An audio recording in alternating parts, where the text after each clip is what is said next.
Imaginez un peu la scène. C'est l'hiver, on est bien au chaud à la maison, le chauffage tourne, l'ambiance est parfaite. Le cliché idéal, oui. Exactement. Mais dès qu'on s'approche d'une fenêtre pour, je sais pas, regarder la neige tomber, on sent ce petit frisson, ce froid qui s'infiltre. Hmm, on a tous connu ça. C'est ça. Alors la question qu'on se pose aujourd'hui, elle est simple. Pourquoi cette sensation de froid persiste près des fenêtres, même dans une pièce qui est en théorie bien chauffée? Et pour ça, on va se plonger dans un document qui décortique un peu toute la science de la déperdition thermique. Pour essayer de comprendre ce qui se passe vraiment derrière nos vitres. Et ce qui est intéressant, c'est que la réponse, elle n'est pas unique. La source qu'on analyse, elle montre bien qu'il ne s'agit pas juste d'une fuite. Ah non, non, c'est un cocktail de plusieurs phénomènes physiques qui, en fait, s'additionnent et s'amplifient les uns les autres. C'est un peu une conspiration de la physique contre notre confort. Une conspiration, j'aime beaucoup l'idée. Alors, par où on commence pour démanteler ce complot? J'imagine que le premier coupable, celui auquel tout le monde pense, c'est le fameux courant d'air. Oui, la fenêtre mal fermée. Voilà. C'est le réflexe, oui. On va tâtonner le long du cadre pour sentir d'où vient l'air. Et bon, parfois c'est le cas, on y reviendra. Mais Mais le phénomène le plus surprenant, et souvent le plus puissant, c'est pas un courant d'air qui vient de l'extérieur. Il est créé à l'intérieur même de la pièce. comment ça? C'est ce qu'on appelle la convection. Ah! Donc l'ennemi est déjà dans la place. Alors, ça marche comment? Alors, c'est un processus assez simple en soi. L'air de la pièce est chauffé, disons, à 20 degrés. Cet air chaud, il est léger, il a tendance à monter. Oui, vers le plafond. Exactement. En circulant, il finit par longer les murs et il entre inévitablement en contact avec la surface de vos fenêtres. Or, cette vitre, même avec un bon double vitrage, c'est la surface la plus froide de toute la pièce. Forcément, elle est en contact avec l'extérieur, où il fait peut-être zéro. Voilà. Et ce contact, il n'est pas sans conséquence. Je m'en doute. Au contact de cette paroi de verre très froide, l'air chaud cède une partie de sa chaleur. Il se refroidit donc très vite. D'accord. Et la physique est formelle, de l'air plus froid, c'est de l'air plus dense, donc plus lourd. Et qu'est-ce que ça fait, quelque chose de lourd? Ça tombe. Cet air refroidi va littéralement couler le long de la vitre, du haut vers le bas. Comme une cascade Isimsel. Exactement. Comme une cascade invisible d'air froid. Une cascade d'air froid, c'est une image très parlante. Et c'est ça qu'on ressent sur les pieds quand on est sur le canapé près de la baie vitrée. C'est très exactement ça. Cette masse d'air froid arrive au sol et, comme elle est plus dense, elle pousse l'air plus chaud qui se trouve au niveau du plancher. Qui, lui, n'a pas le choix, il n'a pas d'autre choix que de remonter dans la pièce. Et là, le cycle recommence. Il va à son tour être attiré vers la vitre froide, se refroidir et redescendre. C'est une boucle. Qui s'auto-alimente. Voilà. Et la source précise un point qui est crucial. Plus la vitre est froide et haute, plus cette cascade prend de la vitesse et de l'ampleur. C'est un véritable fleuve d'air froid qui peut s'installer. C'est fou. Je comprends mieux ce mouvement d'air perpétuel. Mais cette cascade, elle ne peut pas être si puissante si le verre est de bonne qualité, si... J'imagine que tout dépend de la performance de la vitre à la base. Vous mettez le doigt dessus. La convection, c'est le symptôme. Mais la cause première, c'est bien la température de la vitre. C'est là qu'on touche au cœur du problème. Voilà, c'est la déperdition à travers le vitrage lui-même. La source est très claire là-dessus. Tous les vitrages sont loin, très loin de se valoir. On pense au simple vitrage, par exemple? Le simple vitrage, oui, on en trouve encore. Thermiquement, c'est à peine mieux qu'un trou dans le mur. La chaleur le traverse sans aucune résistance. Et le double vitrage alors? On a longtemps cru que c'était la solution miracle. Il y a double vitrage et double vitrage. Le document parle bien du double vitrage ancien, celui des années 90. C'est quoi la différence? C'est juste deux feuilles de verre séparées par une lame d'air. C'est déjà un progrès, bien sûr, mais l'air, c'est pas un isolant exceptionnel. Donc par une nuit très froide. La vitre intérieure peut facilement tomber à 10 ou 12 degrés. Et ça, c'est largement suffisant pour alimenter cette fameuse cascade de convection dont on parlait. D'accord. Et aujourd'hui, qu'est-ce qui a changé? Les doubles vitrages modernes, ceux qu'on appelle à isolation renforcée, sont beaucoup plus sophistiqués. Déjà, on remplace l'air par un gaz plus stable, comme l'argon, Qui isole mieux? beaucoup mieux. Et surtout, on dépose sur une des faces internes du verre une couche transparente d'oxyde métallique. C'est invisible, mais ça agit comme un miroir à chaleur. Un miroir à chaleur, c'est-à-dire? En hiver, ça réfléchit la chaleur de vos radiateurs vers l'intérieur de la pièce. Ça l'empêche de s'échapper. Du coup, la vitre intérieure reste beaucoup plus chaude et la convection est quasi inexistante. Donc si je résume, On a un cercle vicieux. Un vitrage peu performant laisse la chaleur s'enfuir Ce qui refroidit la surface du verre. et cette surface froide devient le moteur de la convection qui nous donne cette sensation de courant d'air. C'est infernal en fait. C'est une excellente analyse. Les phénomènes sont totalement imbriqués. D'accord. Alors, imaginons, j'investis, je mets du triple vitrage dernier cri partout. Est-ce que là, je suis enfin tranquille? Ou est-ce qu'il y a d'autres points faibles? C'est une très bonne question. Parce qu'une fenêtre, c'est un système. Et un système est aussi faible que son maillon le plus faible. Même avec le meilleur vitrage du monde. Oui, si l'encadrement et les joints ne suivent pas, la chaleur trouvera un autre chemin.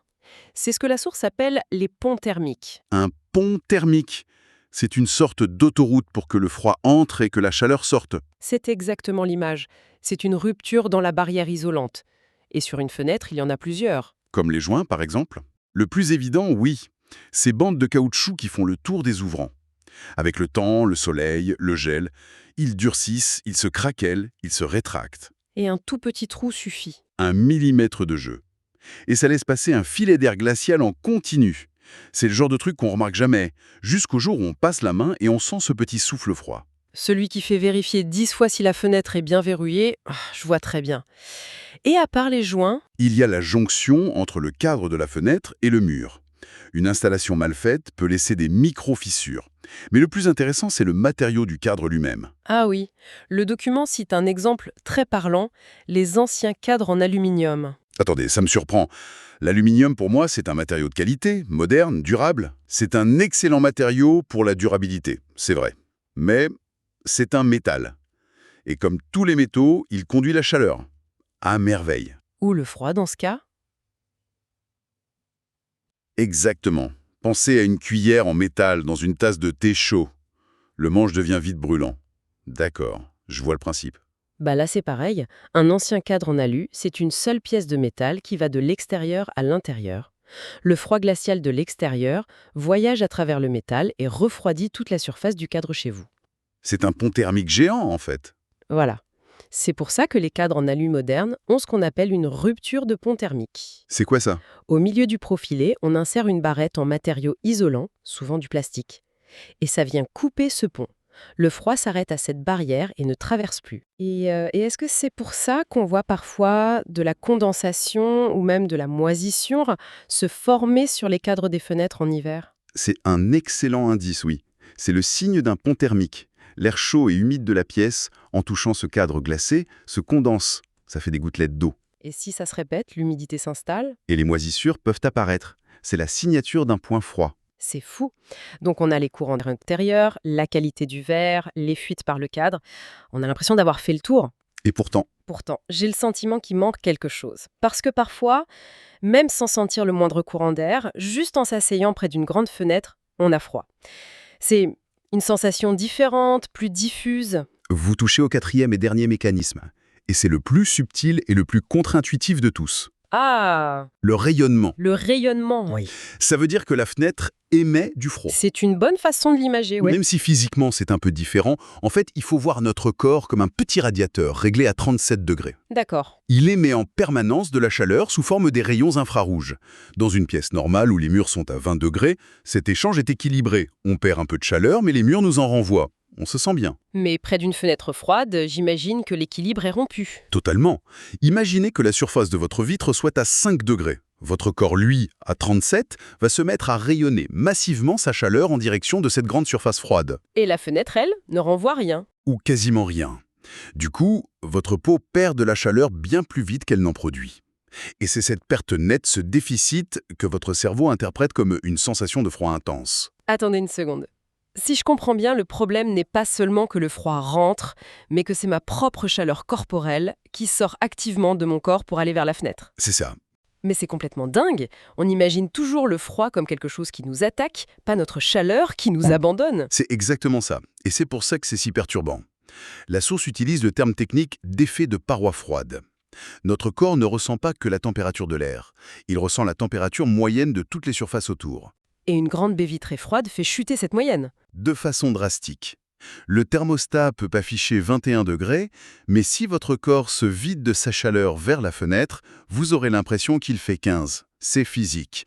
C'est pour ça qu'on peut grelotter en pyjama près d'une fenêtre alors que le chauffage tourne à plein régime. C'est fascinant. Et ça me fait penser à toutes ces astuces, vous savez, les kits qu'on trouve pour mettre du film plastique ou même du papier bulle sur les fenêtres. Oui, les solutions de fortune. Voilà. Au vu de tout ce qu'on vient de dire, sur quoi est-ce que ça agit, cette apnée? La convection, le rayonnement, un peu de tout? C'est une question très pertinente. En fait, en appliquant un film, on crée une couche d'air supplémentaire emprisonnée entre le film et la vitre. On fabrique un double vitrage de fortune. D'accord. Cette couche d'air freine la déperdition de chaleur. Par conséquent, la surface du film, qui devient la nouvelle paroi, sera un peu moins froide que ne l'était la vitre. Et en étant moins froide? Elle va réduire deux phénomènes à la fois. Premièrement, la fameuse cascade de convection sera moins intense. Et deuxièmement, l'effet de paroi froide sera atténué, car votre corps perdra un peu moins de chaleur par rayonnement. C'est une solution qui s'attaque à plusieurs causes à la fois, donc. Exactement, même si son efficacité reste limitée, par rapport à un vrai vitrage performant évidemment. C'est très clair. Alors, si on essaye de rassembler toutes les pièces du puzzle, cette simple sensation de froid près d'une fenêtre, c'est en fait une vraie conspiration de 4 facteurs. Exactement. On a d'abord la convection, Cette boucle d'air intérieur qui se refroidit sur la vitre et crée un courant d'air descendant, la cascade invisible. ensuite on a les ponts thermiques, les failles dans l'armure. Les joints usés ou un cadre en métal qui agit comme une autoroute pour la chaleur. Puis, la cause première, la déperdition à travers un vitrage peu performant. C'est la fuite d'énergie directe et en même temps, le moteur de la convection. Et enfin, le plus étrange, le rayonnement. Cet effet de paroi froide, où ce n'est pas le froid qui entre, mais notre propre chaleur qui nous quitte. C'est bien plus complexe que je l'aurais jamais imaginé. Salé. Et si on prend un peu de recul, ça ouvre une réflexion plus large. Maintenant qu'on comprend ces 4 mécanismes de déperdition, Convection, pont thermique, conduction et rayonnement. voilà, on peut se poser une question intéressante.